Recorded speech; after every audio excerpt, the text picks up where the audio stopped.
우리 이 시간에 주시는 하나님의 말씀은 마태복음 7장 12절 한 절입니다. 다 같이 한 목소리로 받들어 읽도록 하겠습니다. 그러므로 무엇이든지 남에게 대접을 받고자 하는 대로 너희도 남을 대접하라. 이것이 율법이요 선지자이니라. 아멘.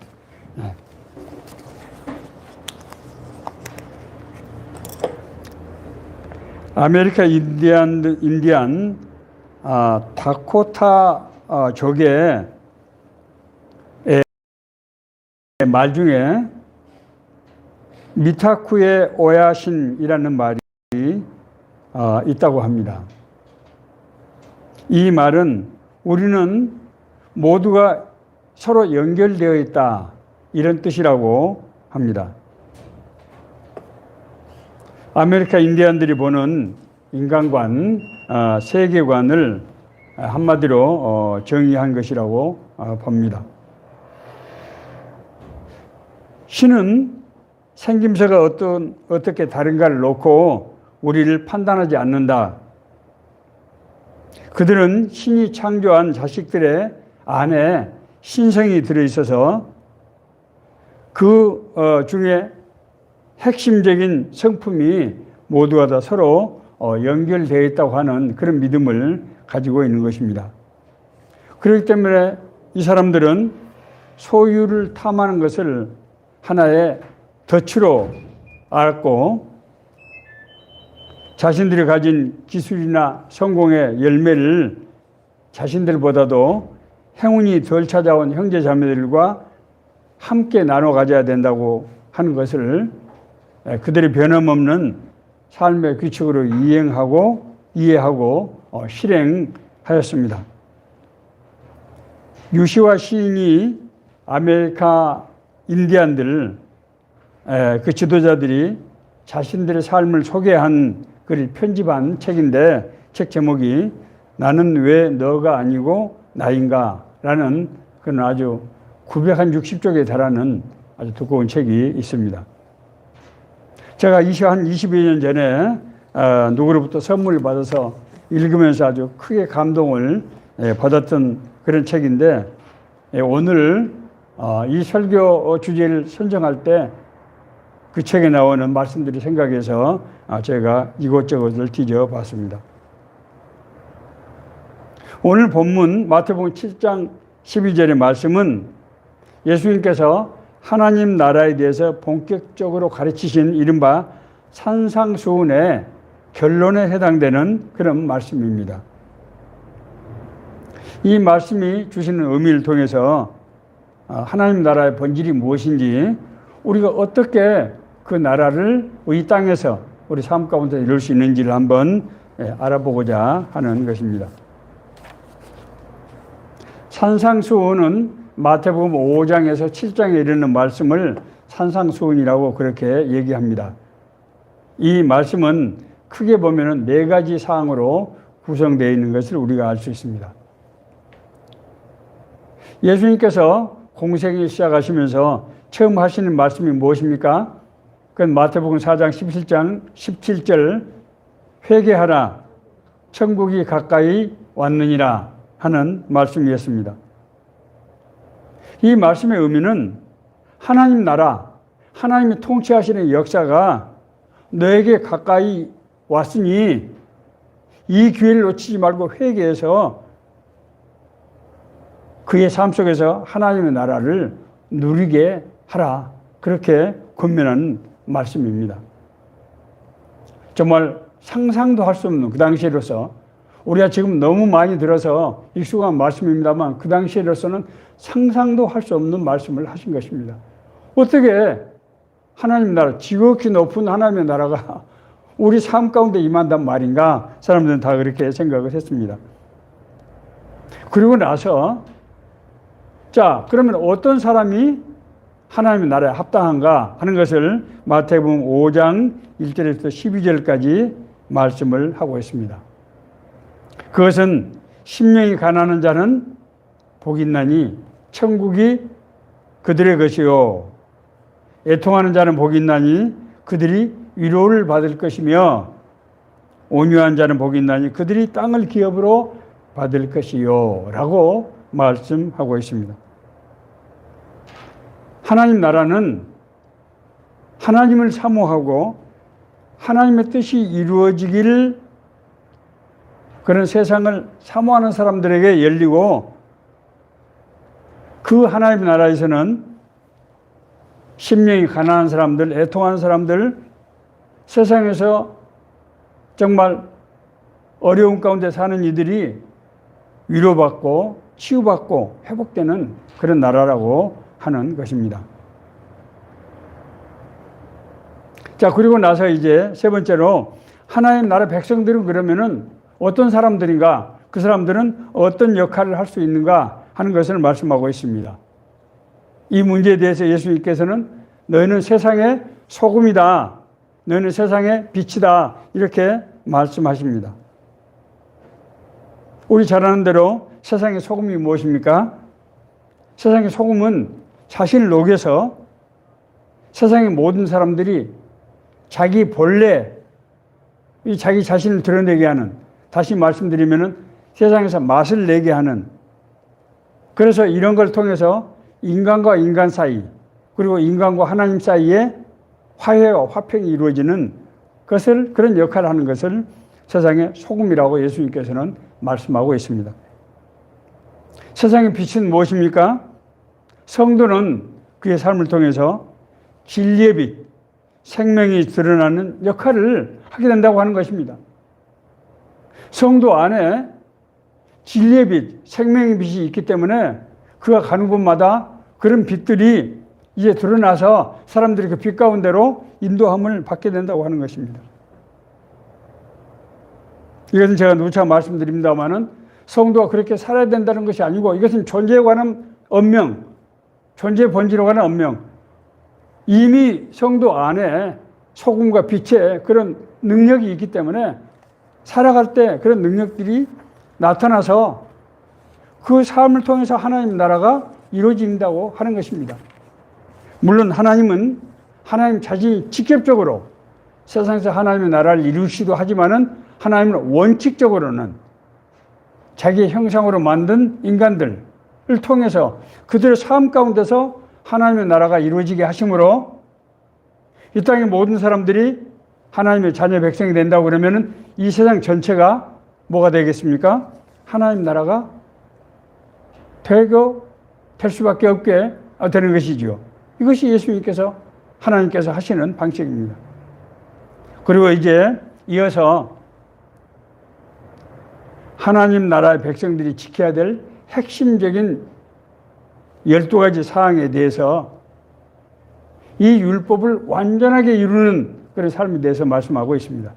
뭐 그것은 예를 들자면 노하는 문제, 가는 문제, 하나님 앞에서 맹세하는 것, 악한 자를 대적하는 문제, 원수를 사랑하는 문제, 구제, 기도, 금식 등 여러 가지 아주 우리 신앙의 핵심적인 사항에 대해서 말씀을 하고 있습니다.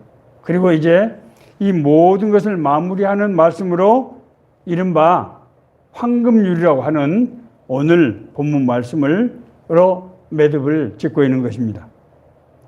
그러므로는 이상의 열거한 것들 전부를 이제 종합하는 것이죠. 무엇인지 남에게 대접을 받고자 하는 대로 너희도 남을 대접하라. 이것이 율법이요 선지자이니라. 그렇게 말씀하고 있습니다. 구원받고 거듭난 하나님의 자녀, 이 성도들의 삶 속에서 하나님의 나라가 어떻게 이루어질 것인가, 그리고 그 과정과 내용을 설명하고 있는 아주 정말 핵심적인, 복음의 핵심적인 그런 내용이라고 할 수 있습니다. 오늘 우리가 이 황금률의 의미, 이 의미를 통해서 우리에게 주시는 메시지가 무엇인지를 우리가 분명히 이해해야 될 것입니다. 이 말씀을 크게 보면은 두 가지 구절로 나눠져 있는 것을 알 수 있습니다. 첫 번째 구절은 그러므로 무엇이든지 남에게 대접받고자 하는 대로 너희도 남을 대접하라. 이것이죠. 이 말씀의 의미가 무엇일까? 이 말씀의 의미를 우리가 바로 알기 위해서는 앞구절과 연관성 속에서 우리 말씀을 보아야 합니다. 이 말씀 바로 앞에는 무엇이 있습니까? 예수님께서 구하라, 찾으라, 문을 두드리라 하시면서 너희가 악한 자일지라도 자기 자식에게 좋은 것으로 줄 줄 알거든 하물며 하늘에 계신 너희 아버지께서 구하는 너희에게 좋은 것으로 주지 않으시겠느냐 라고 하는 기도의 응답에 관한 말씀을 하고 나서 그러므로 무엇인지 남에게 대접을 받고자 하는 대로 너희도 남을 대접하라고 그렇게 말씀하고 있습니다. 이 말씀은 뭡니까? 우리가 하나님 앞에 대접받기를 기대하는 것만큼 기대하는 그런 동기로 그런 마음으로 우리 이웃들에게 베풀어야 한다고 하는 것을 말씀하고 있는 것입니다. 우리가 이웃에게 궁의를 베풀지 않으면서 어려운 사람, 고통받는 사람에게 궁의를 베풀지 않으면서 어떻게 하나님 보고 나에게 자비와 궁의를 베풀어 주세요 라고 말할 수 있겠습니까? 그렇지 않습니까? 우리가 하나님을 필요로 하는 그 일은 다른 사람도 우리가 해주기를 기대한다는 거예요. 누군가가 해주기를 기대한다는 거예요. 내가 필요한 것은 다른 사람도 필요하다는 것이죠. 우리 그렇지 않습니까? 이 말씀은 또한 나와 하나님과의 관계, 내가 하나님 앞에 구하고 하나님께 나에게 응답해 주시고 내 삶을 보호하시고 인도하시고 하는 하나님의 그 은혜의 관계가 나와 이웃과의 관계에도 동일하게 적용돼야 된다는 거예요. 왜 그렇습니까? 같은 하나님의 영으로 지음을 받은 그런 존재이기 때문입니다. 그런데 이 말씀을 우리가 얼핏 생각하면은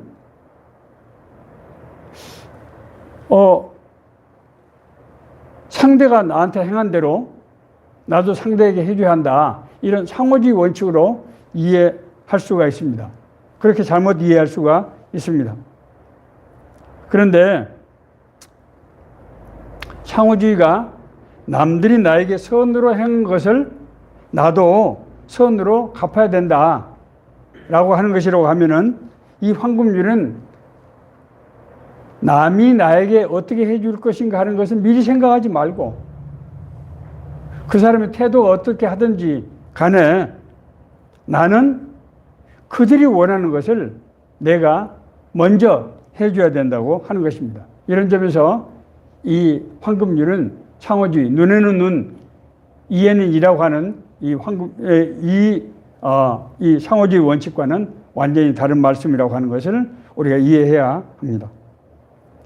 이 말씀은 같은 이 평행구절인 성경에서 평행구절이라고 하는 것은 예수님께서 똑같은 상황에서 하는 말씀을 복음서의 기자들이 각기 약간 다른 표현으로 한 것을 말합니다. 누가복음 6장 27절부터 31절에 보면은 너희를 저주하는 자를 축복하고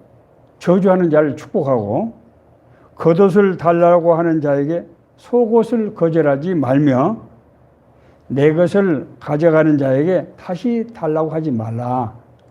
그렇게 얘기를 하고 나서 이것이 율법이요 선지자이니라 라고 말씀을 하고 있습니다.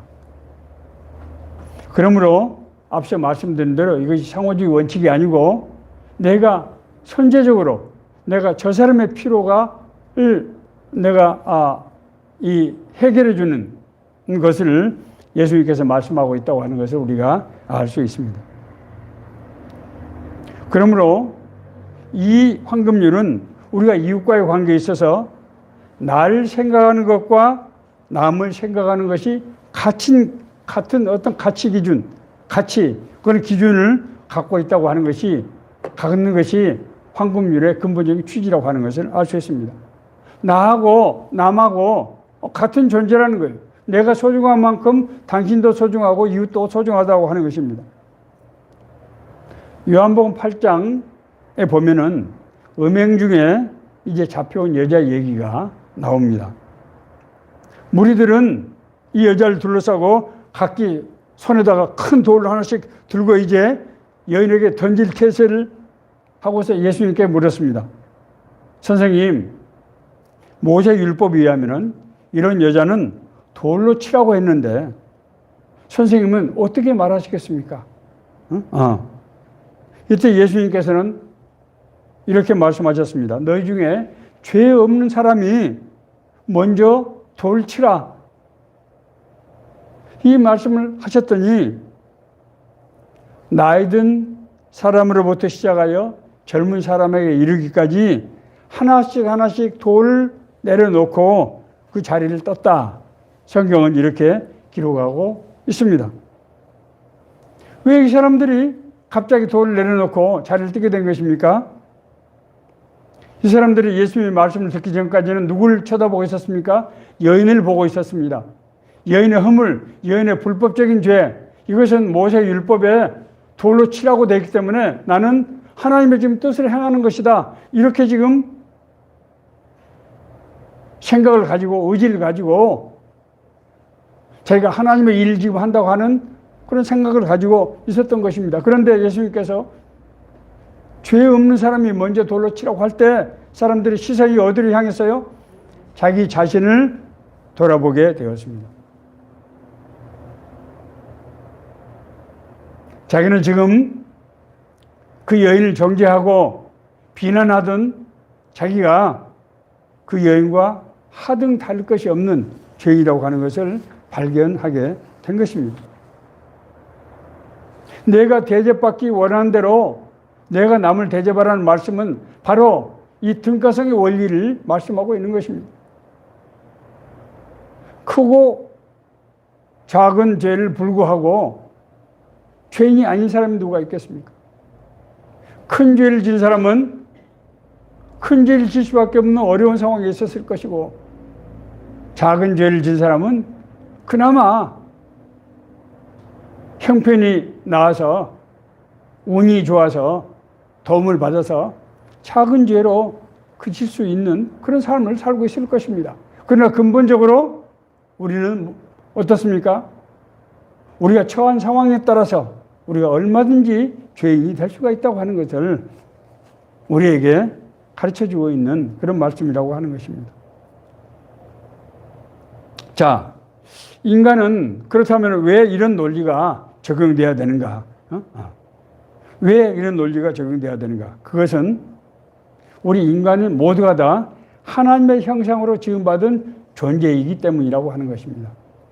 제가 서울역에서 이제 예배를 인도할 때 항상 제가 먼저 그렇게 얘기합니다. 우리 모든 인간은 하나님의 형상으로 지음받은 존재입니다. 그렇기 때문에 교회를 다니는 사람이나 교회를 안 다니는 사람이라 할지라도 오늘 거룩한 주일에는 하나님 앞에 예배를 해야 됩니다. 예배를 하면 하나님께서 우리를 복을 주시기로 약속하셨기 때문입니다. 제가 그렇게 얘기를 합니다. 우리가 사람을 대할 때 그 사람을 가진 외부적인 조건으로 보는 것이 아니라 하나님의 형상으로 지음받은 존귀한 존재로 봐야 된다고 하는 것을 앞서 제가 서두에서 말씀드린 아메리칸 인디언들은 그것을 알고 있었다는 거예요. 그 사람들은 외모로 사람을 판단하지 않았어요. 그 사람들은 소유로 사람을 판단하지 않았고 자기의 소유를 자기 것이라고 생각하지 않았어요. 하늘에서 주신 것이기 때문에 응당 모든 하나님의 자녀들이 똑같이 먹고 더불어 살아야 된다고 믿고 있었던 것입니다. 너와 내가 한 하나님의 영을 소유하는 존재이기 때문에 예수님께서는 우리를 하나님의 자녀, 하나님의 아들과 하나님의 딸이라고 자녀, 형제라고 그렇게 말씀하고 있는 것입니다. 그럴 때 내 이웃을 내 몸과 같이 사랑하라고 하시는 말씀이 성립할 수 있게 되는 것입니다. 왜? 우리는 한 하나님의 영을 가진, 하나님의 영을 받은 그런 존재, 우리의 형제라고 하는 것입니다. 자, 그렇다고 그러면은 악한 자에게 앞서 말씀드린 대로, 이게 상호주의 원칙이 아니다. 그렇게 말씀드렸는데, 악한 자에게도 내 몸 같이 사랑해야 하는 것인가? 악한 자를 우리가 징벌해야 되는 것 아닌가? 성경은 그렇게 또 말씀하고 있는 것 아닌가? 또 실제로 그런 사랑이 과연 가능하겠는가? 이런 의문이 나올 수 있습니다. 우리가 하나님의 자녀가 됐다고 하는 것, 우리가 첫째 하나님의 형상으로 지음받은 존재가 됐다고 하는 것은 무슨 말씀입니까? 하나님의 영이 우리 안에 있어서 그 영이 우리 삶을 주관하시고 인도하신다고 하는 거예요. 제가 아주 중요하게 강조하는 말씀, 바울사도가 고린도전서 2장 12절에서 3장 14절에서 3장 3절까지의 말씀, 세 가지 인간의 유형, 불신자, 육에 속한 사람과 성령이 충만한 사람과 육신에 속한 그리스도인, 세 종류의 사람을 말할 때 가장 문제가 되는 것이 세 종류의 사람이라고 하지 않았습니까? 세 종류의 사람은 자기 인간의 이성과 생각으로 하나님의 말씀을 이해하고 판단해서 그 뜻대로 살아가는 것이 올바른 신앙이라고 하는 사람. 성경은 절대로 그렇게 가르치지 않고 있다고 하는 것입니다. 우리 안에 하나님의 형상으로 우리를 지었다고 하는 것은 하나님께서 우리 삶을 주관하시고 인도하신다는 뜻이고 실제로 그런 능력을 우리에게 주신다고 하는 뜻이에요. 그렇기 때문에 우리가 구원받고 거듭난 사람들은 다 옛날엔 죄인이 있지만은 하나님께서 하나님의 영이 우리 안에서 회복이 되어서 하나님의 사랑이, 하나님의 대표적인 성품인 사랑이 우리 안에 있기 때문에 그 사랑을 받은 사람은 다른 사람을 사랑할 수 있는 능력이 그 안에 잠재되어 있다고 하는 것입니다. 평소에는 그런 것이 잘 안 나타난다고 생각할지 모르지만 우리가 믿음으로 그걸 행할 때 우리 안에서 하나님의 능력이, 하나님의 역사한다는 거예요. 오직 성령이 너에게 주시면 너희가 권능을 받고 내 증인이 되리라. 하나님께서 우리에게 주시는 권세와 능력을 통해서 나타나서 우리가 하나님의 자녀라고 하는 것이 드러나게 된다고 하는 거죠. 빅톨 위고의 소설 레 미제라블의 주인공이 누굽니까? 장발잔 아닙니까? 장발잔은 그 사람이 감옥에서 19년 동안 형기를 살게 되는데 그 이유가 뭐였습니까? 가게에서 빵 하나를 훔쳐 먹은 바로 그 죄였어요. 물론 빵 하나를 먹어서 19년 사는 건 아니죠. 이 사람이 감옥에서 너무 억울해서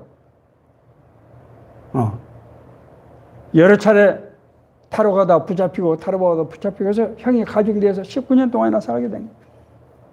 이 장발장이 형기를 마치고 세상에 나왔는데 아무도 자기를 중범죄자로 보고 맞아주지도 않고 일자리도 주지 않은 거예요. 어느 날 정말 거의 쓰러지다시피 하고 있는데 이제 미리엘 신부이라고 하는 노 신부가 장발장을 보고 교회로 불러서 따뜻하게 하고 밥을 주고 잠을 재워줍니다. 그런데 장발장은 아침에 나서 일찍 일어나서 갈 때 보니까 눈에 그릇들, 이 성례전 이 기구들이 거기 있는 것입니다.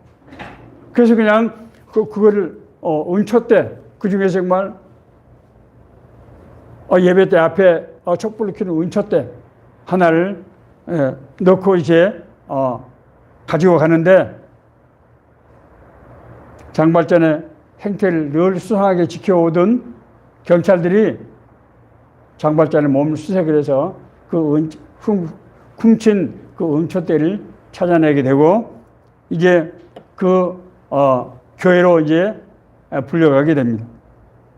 그때 미리엘 신부님은 그것은 내가 준 것이다. 그래서 다른 것까지 덤으로 주어서 장발자는 감옥에 가는 것을 그런 신세를 면하게 되고 이제 세상에 나오게 됩니다. 이후에 이 소설은 해피엔딩으로 끝납니다. 나중에 장발자는 공장 주인이 되고 나중에는 파리 시장까지 되죠. 그렇게 해서 정말 많은 어려운 사람들 위해서 선한 일을 하는 것을 볼 수 있습니다. 무엇입니까?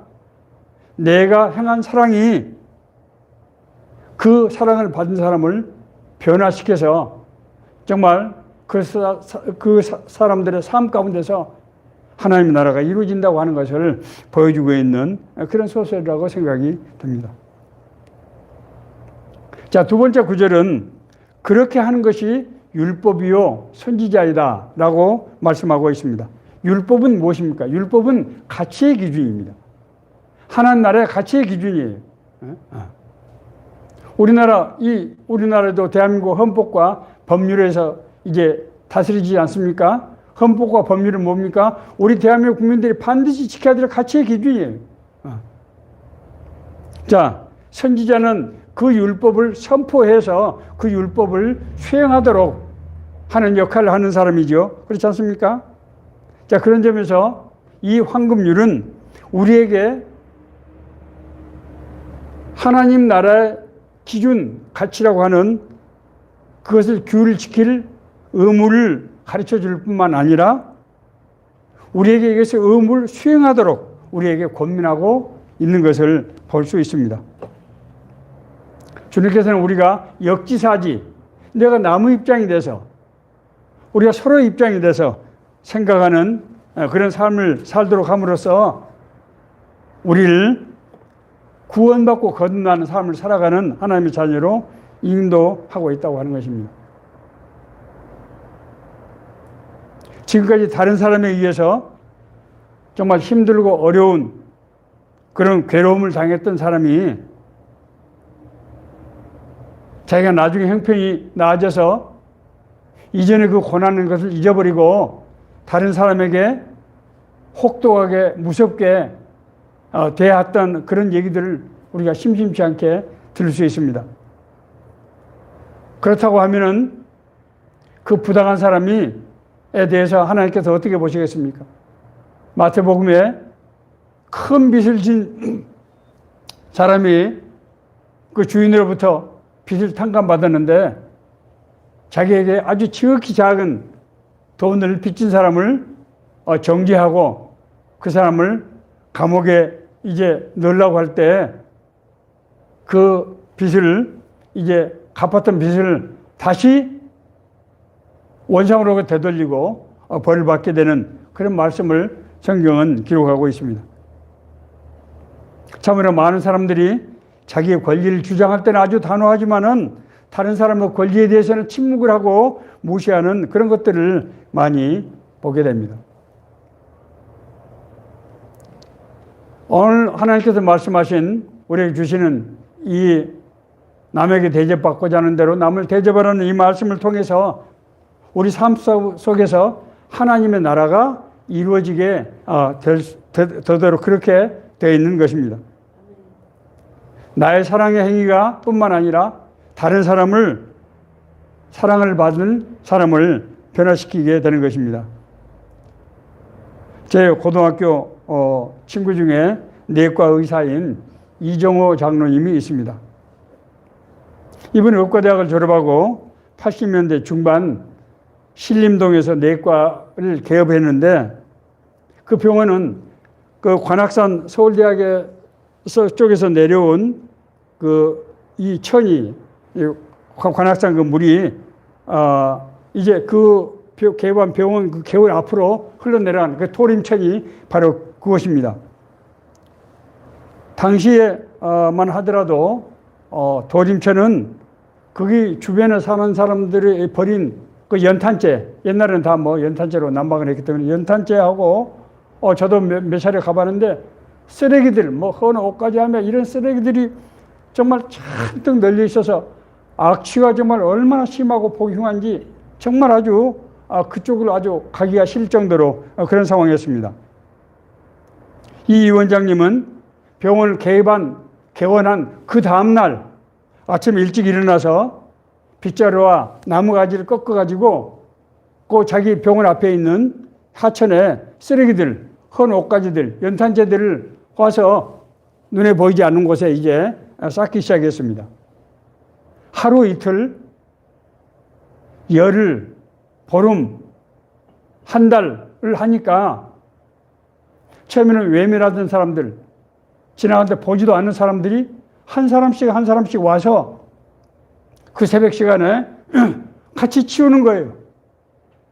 그 사람들이 하니까 또 다른 주민들이 나오고 건너편 주민들이 나오고 옆 동네 사람들이 나오고 해서 그 이분들이 모은 쓰레기가 아주 더 이상 감출 수 없는 아주 산만큼 거의 커졌다는 거예요. 그래서 이 원장님이 어쩔 수 없이 이제 동사무소에 가서 이걸 어떻게 좀 치워줘야 되겠다. 우리가 힘으로 이걸 감당할 수가 없다. 그런데 동사무소에서는 뭐 예산이 없다, 인력이 없다, 뭐 계획이 없다, 이 핑계 저 핑계로 그걸 하지 않아서 옆 동네까지 가서 하소연 냈더니 마침 옆 동네에서 새마을 사업을 찾고 있었는데 새마을 사업을 우리가 선정을 해서 하면 되겠다. 그렇게 해서 이제 구청에서 관여해서 큰 차로, 대형 차로 그 쓰레기들 다 치워가고 구에서 한 달에 2번씩 나와서 같이 쓰레기를 치우면서 그 도림천이 얼마 동안 기간이 지나서 깨끗하게 됐다고 하는 것입니다. 제가 나중에 가서 깜짝 놀랐어요. 얼마 전까지 그렇게 지저분한 천이 너무 깨끗하게 되어 있는 거예요. 그렇게 그 주변에 사는 주민들이 그 천이 깨끗하지 않기를 바라지 않은 사람이 누가 있겠습니까? 누군지 다 그걸 바라지만은 그 일을 솔선수범해서 한 사람이 없었기 때문에 그것이 방치가 됐던 거예요.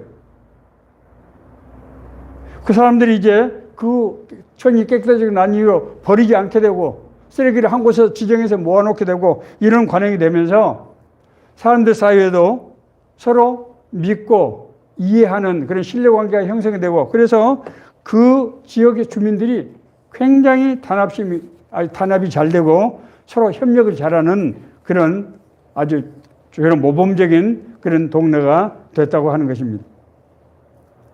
오늘날 우리 사회의 가장 큰 문제 중에 하나는 한 치 앞을 내다볼 수 없는 불확실성과 불안정성이라고 제가 그렇게 말씀드렸습니다. 이런 불확실성과 불안정성을 극복하는 길은 나와 내가 따로가 아니고 내가 되고 내 이웃이 내가 돼서 우리가 서로 이해하고 협력해서 하나가 된다고 하면은 우리가 서로 상대를 이해할 수 있고 신뢰할 수 있고 그래서 이런 불확실성, 불안정성이 없어지게 된다고 하는 것입니다. 놀라운 하나님의 말씀의 비밀입니다. 미타쿠의 오야신, 이 아메리카 인디언들은 우리 모두가 다 서로 연결되어 있는 존재다라고 하는 것을 믿었기 때문에 어떤 환경 속에서도 따로따로 아니고 하나가 되어서 뭉쳐서 대적으로부터 자기들을 보호할 수 있었고 자기들의 삶이 서로 더불어서 협력해서 살아감으로 축복된 삶을 누릴 수 있었다고 하는 것입니다. 사람들 마음속에 꼭 해결돼야 될 일이지만은 용기가 없어서 하지 못한 사람들이 대부분입니다. 하나님께서 우리를 하나님의 자녀로 택하신 것은 우리를 통해서 하나님을 믿는 사람들이 받은 축복이 무엇인지를 다른 사람들이 알게 해서 모든 사람들을 하나님 앞으로 인도하시려고 하는 하나님의 의지적인 선택이라고 하는 것을 제가 말씀드렸습니다. 그렇다고 하면은 오늘 이 말씀은 이 세상에 정말 너무나 많은 사람들이 불안해하고 믿지 못하고 서로 불신하고 갈등하고 대립하는 이 시대에 우리가 정말 작은 일부터 우리가 먼저 남에게 대접받고자 하는 대로 내가 남을 대접하는 이 일을 통해서 하나님의 나라를 이루고자 하는 것이 이 말씀을 주신 하나님의 뜻이 아닌가 그렇게 생각하고 이 말씀이 우리 삶 가운데서 정말 역사하고 운동이 일어날 수 있기를 간절히 바랍니다.